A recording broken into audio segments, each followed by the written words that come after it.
What's up, YouTube? Your boy back once again with another sport topic, and today we're gonna talk some football. Houston Texans football. Today we're gonna break down, recap, and grade the Houston Texans 2020 NFL Draft. This is Bill O'Brien and Jack Easterby's first ever NFL draft. It was quite an interesting draft, especially with the Texans not having the first round pick. And I'm gonna be honest with you. I'm gonna be perfectly honest with you. This draft, the way it unfolded, it made me at the same time feel better about the Cooks trade, but worse about the Hopkins trade.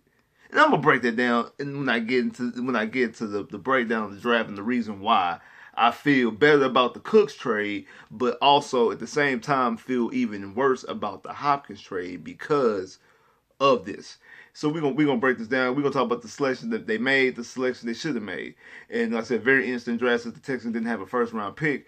And with the first pick the Texans had in the second round of the 40th pick of the draft, the Houston Texans select Ross Blacklock, defensive tackle out of TCU. Now, I talked about this in my last video, saying the Texans could go this route with pick 40. He's a solid player. He's or a solid run stuffer, but he lacks in getting to the pass rush. Now, he has the potential to be an even better pass rusher than DJ Reader was. And to me, I think he's similar to the same player as DJ Reader. It's just that he has the potential to be a better pass rusher. And DJ Reader even tweeted out after he was selected, it makes sense now. Like, so basically this was the move that the Texans was making. I give this draft pick a B plus. It doesn't get an A for me because you could have went other directions. Like y'all know, I wanted Diggs. Diggs was available. You want to go defensive line. You could have went Espinoza. He's a better pass rusher. You could have went Terrell Lewis, also another guy who gets to the quarterback. I'm surprised they didn't go Marlon Davis out of Alabama, who could play inside and outside, who's a better pass rusher. I think that Matt Bouquet from A&M is a better pass rusher from the interior than Blacklock is, but I wouldn't have took Matt Bouquet that high because he takes plays off. So from a guy who is a high motor, a good tackler, like I say, solid in the run and solid in stopping the run, and division that you have to stop the run because not only do you have Derrick Henry and we don't know exactly what's gonna go on with Leonard Fournette, and the Colts have Marlon Mack and now just drafted Jonathan Taylor as well. You're gonna have to stop the run. Also, the Chiefs, they just drafted Eclair. Baltimore, they just drafted KJ Dobbins. So we are going to have to stop the run. Just very much we have to stop the pass to get to the quarterback. So I understand the pick. I said I'm not opposed to the pick. I like it's a solid pick. I thought it was very predictable. I was not surprised if they went this direction. Me personally, I would have went with Diggs or Espinoza. That's the reason why it doesn't get a full long A. But I give it a B plus because he is a solid player. I think he's a guy who's going to be in the rotation for the first year and a half, first half a year to the year, and maybe towards the end of the season and next year he'd be your full-on starting defensive tackle to replace DJ Reader. But again, solid player. Also from the city, he's from Houston, so he gets to stay home. I think it's a good decision, but it's not a great pick. Because, like I said, I would have went another direction, but it's still a solid player. Like I said, don't get me wrong, he's still a good, solid player, and I like the pick. Now, the second pick the Houston Texans made, they made the third round, pick 90. And this is my favorite pick of the draft. And that's they drafted Jonathan Greenard, outside linebacker out of Florida. I give this grade an A plus. I'm just starting with that. I give this grade an A plus. One, because of the value that you got me. You got him with the 90th pick. You got him with the 90th pick. A guy who I thought that you would have to draft in the second round because I didn't think he would make it to the third round, let alone made it all the way to 90. I think that he's an excellent pass rusher. Has all type of pass rush moves. He's a natural pass rusher, probably one of the most natural pass rushers in this draft. He knows how to get to the quarterback. Can play with his hand in the dirt. Can play standing up. They played a lot with his hand in the dirt. I think he's better suited to be an outside linebacker. They had him listed as a defensive lineman coming into the draft from a lot of mock drafts and draft evaluations had him listed as a defensive lineman, but when I watched him on tape, I'm like, he's an outside linebacker. And I talked about him twice. I talked about him in my edge rushing videos, and I also talked about him at pick when I did my breakdown of what the Texans can do with pick 40. So I'm very excited that they got him. I think he's an excellent player. And the thing that's troubling though is that Bill O'Brien kind of seemed like he didn't want to make that pick. You know, the whole blow up he had on camera, and they supposed to have a trade done or a trade deal with the Lions, and the Lions backed out. So it's like they kind of rushed to make this pick, and hopefully, maybe they were going to take Jonathan Greenard later on with maybe wherever it was they were able to move back from. But that's kind of troubling because we know how Bill O'Brien is with third round picks. But I think this guy's a player. Like I really do. I think this guy is a player. This guy plays like early Whitney Merciless, like playoff Whitney Merciless. You know, the 3 sacks against Kansas City back in 2015. The way he played in 2016 against the Raiders and against the Patriots in the playoffs. That's how he played all year in Florida, in the SEC, in the tough conference. That's how he played all year long. He played like that level of Whitney Merciless. So if you could get that in the NFL scope, if you get that for 16 game seasons, I think that he could be a excellent. This should probably just be a situational pass rusher for his first year, but a guy who I think would definitely be now in the rotation, a guy who can definitely be a starter, a day one starter, his second season. Like when we started off the 2021 season, he would be your starting outside linebacker, opposite Whitney, opposite Scarlett, whoever's on the opposite side, maybe even Jacob Martin. That could end up being your duo at your outside linebacker. It could be Jacob Martin and him, or even Duke Ejiofor. We don't know exactly what we're going to do with Duke as well, but I think Jonathan Greenard definitely has the potential to be one of the best pass rushers on this team, and a guy who's a sleep. I'm not going to say the steal of the draft because other teams got some really good players. Because like I said, players fail because of the corners and the receivers. It was 6 corners and 6 receivers and 4 quarterbacks and 5 or 6 offensive linemen took in the first round. So positions got pushed all the way down. That's why you've seen edge rushers fall. That's why you've seen Terrell Lewis fall to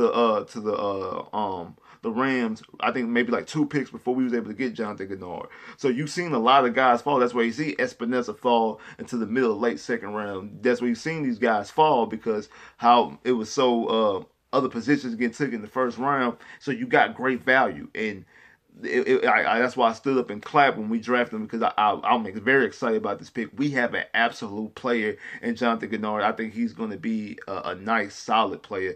And now this makes the Blacklock decision even more better because now you starting that front up. That front 7 starts to look more hungry and more aggressive now. Because now you have somebody else to take some of that pass rushing capabilities that Blacklock will have to learn getting to the NFL. Like I said, he has potential to be a better pass rusher than Reid did from the interior. But this guy right here he probably has better pass rush rules right now than Whitney Merciless does. And Whitney Merciless has been in the league 8-9 years. He has better pass rush moves already. I'm really excited about the Jonathan Greenard pick. And now we get into the 4th round. And then this is where the draft grades go off the rails a little bit. Because Houston Texans had originally picked 111 in the 4th round, and they traded back.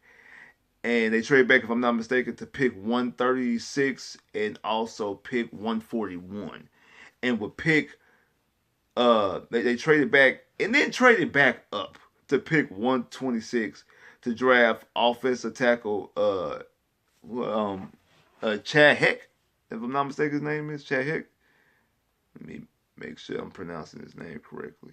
Yeah, Charlie Heck. Yeah, Charlie. I'm glad. Yeah, Charlie Heck, offensive tackle out of North Carolina. He's a big guy. I mean, he's 6'8", but I'm gonna give this grade incomplete because I don't understand why you traded back and then traded back up to get a swing tackle because that's all he's going to be. You have your left tackle and Larry Tunsil. You just paid him. You drafted Titus Howard last year, who's going to be your right tackle.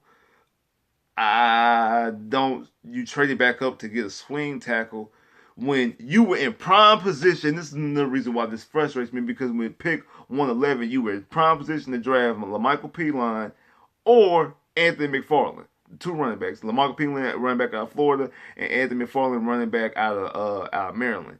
LaMichael Pilon went to the Jets, I think, at pick 120. and at pick 124, Anthony McFarland with the Pittsburgh, if I'm not mistaken. I think those are the picks. You've had both of them right there for you, and you can address running back in this draft.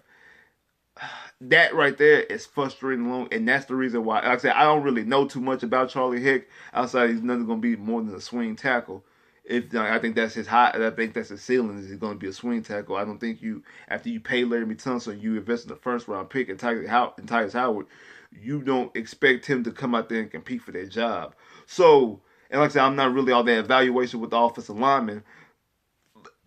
It just frustrates me because you had two running like my perfect draft damn near was served to me on a silver platter, and you messed it up. So that right there was frustrating long, but not as frustrating as the next pick.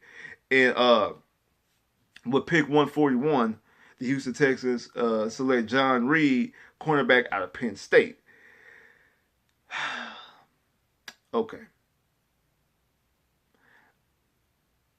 He's a nice player. Not bad. Quick feet. Can track the ball very well. He plays with speed. Needs to work on his tackling a little bit. Also needs to work a little bit on his hands as far as using his hands, filling out routes. But he's a guy who's going to mostly cut his teeth on special teams. And this selection right here is one of those selections that you make when your cornerbacks are already solidified. I'm under the mindset that you always, no matter if you have 2 Pro Bowl corners or you have no corners at all, you take corners in every single draft. Somewhere between the 3rd to 7th round. 1, because you can never have too many corners. 2, you always rotating corners. 3, you never know when you're going to need a corner pop up late in the season because you have injuries. You always take corners in the back half of the draft if you have established corners, or if you need cornerback help, you take corners in the first half of the draft. But you always take corners. This is the type of corner that you would take. Also, because special teams is built of corners, receivers, and running backs. That's normally what special teams is. Punt returns and kickoff returns, punt teams and kickoff teams normally have corners, running backs, either some receivers and linebackers. That's normally what special teams do. So even if they can't cut their teeth and play in their prime position, they can at least play special teams. And Reid is a special teams guy. And he's the type of corner that you make when you have your cornerback solidified. It's kind of like, when you go to a restaurant, you leave a tip. If you don't leave a tip, the waitress or waiter just feel like, oh, that person just forgot a tip. But it's disrespectful when you leave like a 50-cent tip because that lets you know, okay, I knew to leave a tip. Your service was bad. So I'm letting you know that your service is bad because this is the type of tip I'm leaving you. I'm not leaving you a $1 tip, $5 tip. I'm not leaving you 10%. I'm giving you 50 fucking cents. That's what this draft selection is. We know we need a corner. We know our secondary is not solidified. We just gonna just drop 50 cents in there because he's a guy who, like I said, I think he's a guy who's at best is gonna cut his teeth for special teams. Maybe can he grow into somebody? Because yeah, sure. I mean, remember, Bouye was an undrafted free agent. If I'm not mistaken, I think Xavier Rhodes was an undrafted free agent. Yeah. So yeah, undrafted free agents, cornerbacks make just like running backs. Cornerbacks and running backs have a very mirror relationship because those are guys who are late round draft picks and also undrafted guys who turn out to be diamonds in the rough. They don't have to be first overall picks to be Pro Bowl, All-Pro type players. I get that. But this selection is the type of selection you make if Roby would have been an All-Pro and a Pro Bowler, and Lonnie Johnson would have been Rookie of the Year or in that conversation, and Conley would have been rated as a top 20 corner. Then, okay, yeah, you make he's one of those backhand drafted. But when you got Conley plays serviceable but not great, Lonnie was up and down like a rookie normally be, and Roby was inconsistent when he was on the field and was hurt for a lot of the season. And when, like I said, when he did play on the field, a lot of plays he left you wanting more because he didn't come up with the ball a lot of times. So you need a game changer, a guy who could step in day one. The reason why I wanted Diggs in the second round, that's what you need at the cornerback selection. And you had Bryce Hall from Virginia and Lamar Jackson from cornerback out of Nebraska, who were both bigger corners. I think Lamar Jackson 6'1". I think Bryce Hall is 6'2". Bryce Hall's a big body corner, and he was coming into the season rated as a top five corner projected in this draft, but broke his ankle, I think week 4, week 5, and missed. He only played 4 to 5, maybe 6 games at the most this past season, and that's what hurt his last year, and the reason why he fell all the way down, and he didn't get that much notoriety. But he's a big, strong corner who likes to tackle. I think he's a guy who you could have groomed and eventually maybe play somewhere in and out, and a guy who had a lot bit more potential to be a serviceable starting cornerback. This kid right here, Reid, has potential, but he's more so of a special teams guy. And then to come to find out, when Bill O'Brien was at Penn State, he recruited him and had him in high school on the practice field at Penn State. So Bill O'Brien had a previous relationship with Reid. So it all makes sense. Not to mention, like I say, he's going to be more so a special teams guy. I give this grade a C+. Like I said, I like him. He has potential, but you had other corners that I would have preferred to take over him. That's the real reason why he doesn't get a B or anything like that. And I think he's a guy who mostly going to cut his teeth at being a special teams, more so a special teams corner, can get in some packages. He could possibly take a Hargrave spot. I could see that. Because that's not saying much, especially when it comes to Hargraves. But it was other corners on the board that you could have went that I think would have served you better. Now, with the Texans' 5th round pick ended up being their final selection, they pick 171. They take Isaiah Coulter out of Rhode Island, and this was a typical Bill O'Brien move. I'm going to give this one a D. The reason why is because they still had KJ Hill on the board at Ohio State. And this kid is supposed to be a big play receiver. KJ Hill definitely is. Played at Rhode Island. And he had his breakout game against Virginia Tech. And the reason why I say it's classic Bill O'Brien, because Bill O'Brien's the type of guy, me and Honcho talk about this all the time, shout out to Honcho, everybody out there on Soft Sports, that if you have a good game against Bill O'Brien, he'll sign you. The reason why Lamar Miller was a Houston Texan, had 2 50-yard touchdowns in that game. Chris Polk had a decent game against Philly, or a decent game with Philly against the Texans. Cooks had his breakout game in 2017 against the Texans. 5 catches, 150 yards, and 2 touchdowns. Game winner. Like, if you have a breakout game against Bill O'Brien, he takes heed that, and he doesn't care about anything else you've done in your career. That breakout game, if I'm not mistaken, I think Brian Hoyer played well against Cleveland. With Cleveland when we went up there with Ryan Mallett against the Texans. Like, if you have a breakout game against Bill O'Brien, he holds high standards to that. And because the one time he plays against the deep in the NFL, but a good college football team in Virginia Tech, he has a breakout game. Oh, we got to sign that kid. But when KJ Hill plays in a tougher conference, has better competition playing in the Big Ten, playing meaningful college playoff football, and was a big play threat then, I would have much rather you take him. And it's not, and my grade doesn't really reflect Isaiah. I think that he could be decent, but to be honest, he's probably more so of a camp body. I don't really expect too much after camp, after preseason. It depends on how the NFL works, especially with this whole pandemic going on. But just in a normal sense, a guy who'll probably be there and then get cut and be put on the practice squad and be a press squad receiver. I don't think he's a guy who's you're going to contend on week in and week out. Not saying the same thing with KJ Hill, but I feel more comfortable with KJ Hill. Now, yes, Isaiah, I think he's 6'2", so he's more of a bigger body, more of a go-getter type of receiver. But again, KJ Hill's only 6 foot. He's only 2 inches shorter. It's not like he's like 5'11" or 5'10". Like he's the same height as Hopkins. So I would have much rather him. Like I said, he's a better, bigger play threat guy. I would have much rather you went after him, because I think he didn't go to pick 220, if I'm not mistaken. I think he went the 7th round at 220. And if I'm not mistaken, because the 7th round pick they traded away might have been might have been 221 if I'm not mistaken. So they wouldn't even be able to get him in the 7th round. But I just think that KJ Hill would have been a better selection than Isaiah would have been. Like I said, nothing against the player. From this tape, his tape was good, not great. I mean, it was okay. It wasn't bad tape, but it wasn't overly impressive like eye dropping tape. When KJ Hill was a better deep play, a better deep threat. So I think my grade reflects more so what you could have got.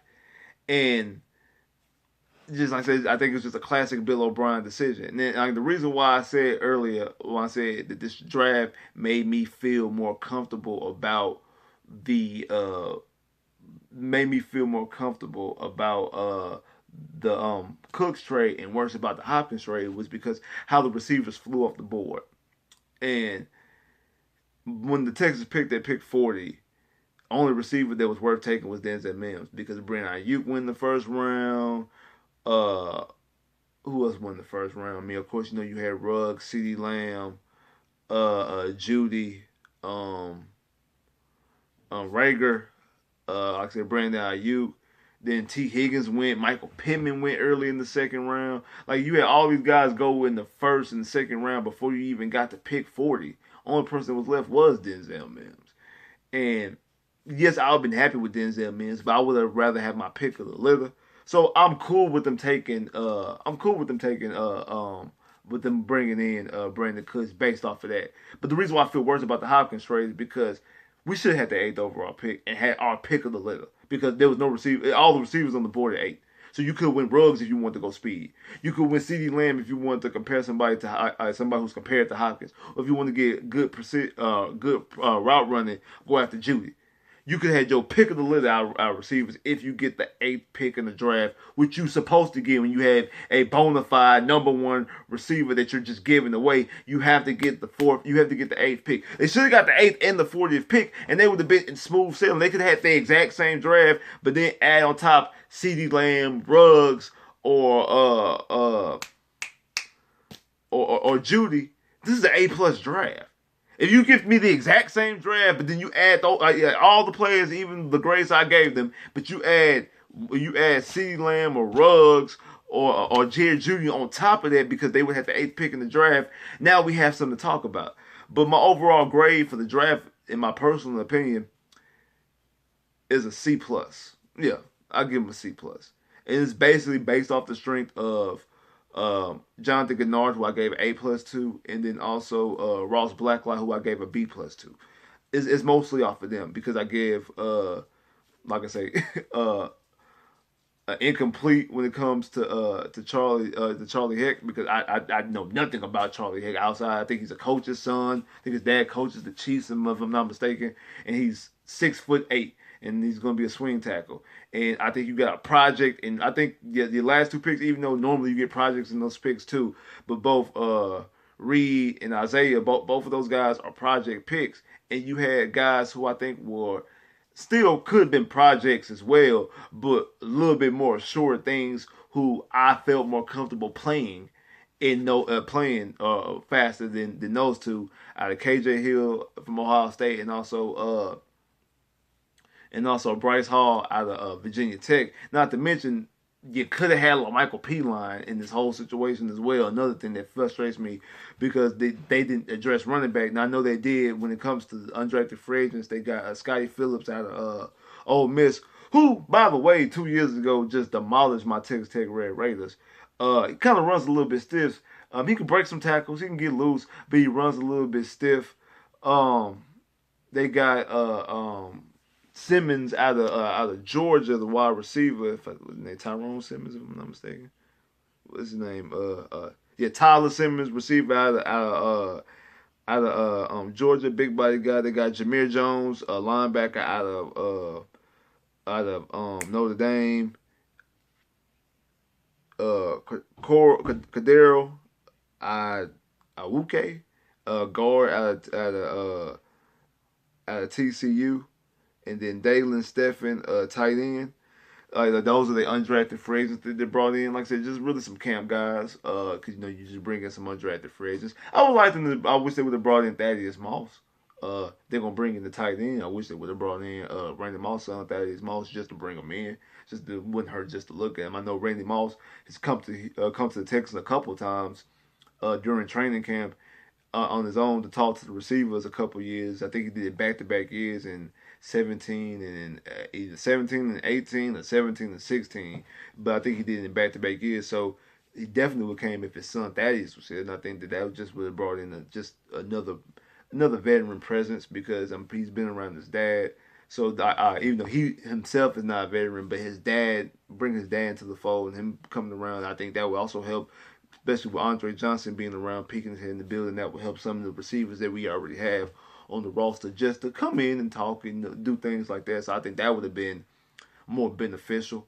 But in all, like I said, I give the Texans grade a C plus. Like I say, I'm cool. I like the Ross Blacklock trade, even though only reason why I graded a B plus instead of giving him an A is because I would have went either Diggs or Espinoza. But like you can't go wrong. And I think he's a solid player.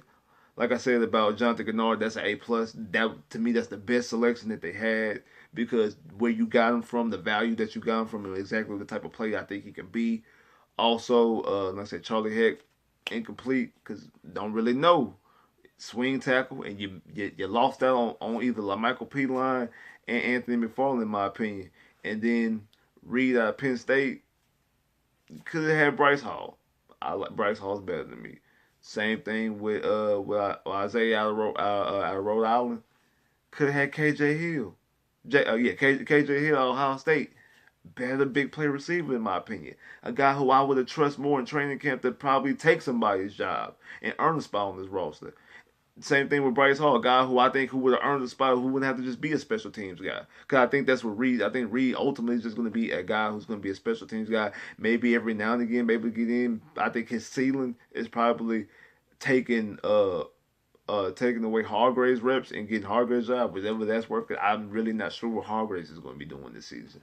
So, oh no, like I said, it was a very interesting draft. Next year's gonna be a little bit harder because there's no first or second round pick as of right now. But we don't know what Bill O'Brien's going to do. I know some people are like, you know what? Even if we had both our second round picks, we probably could trade up. Even though the receivers are flying, I don't trust Bill O'Brien to execute a trade. That's one of the reasons why we in the mess that we in. Why we don't have an edge rusher because he traded away Clowney. Why we don't have a receiver because he traded away Hopkins. Why we don't have our second round pick because he traded to get Brandon Cooks. Like, the reason why we in the situations that we are in is because of Bill O'Brien. So, I know it's been a little bit long video, but just check out the, talking about the breakdown of the draft. So, like, share, subscribe, comment below, click that bell, get more videos. I holla.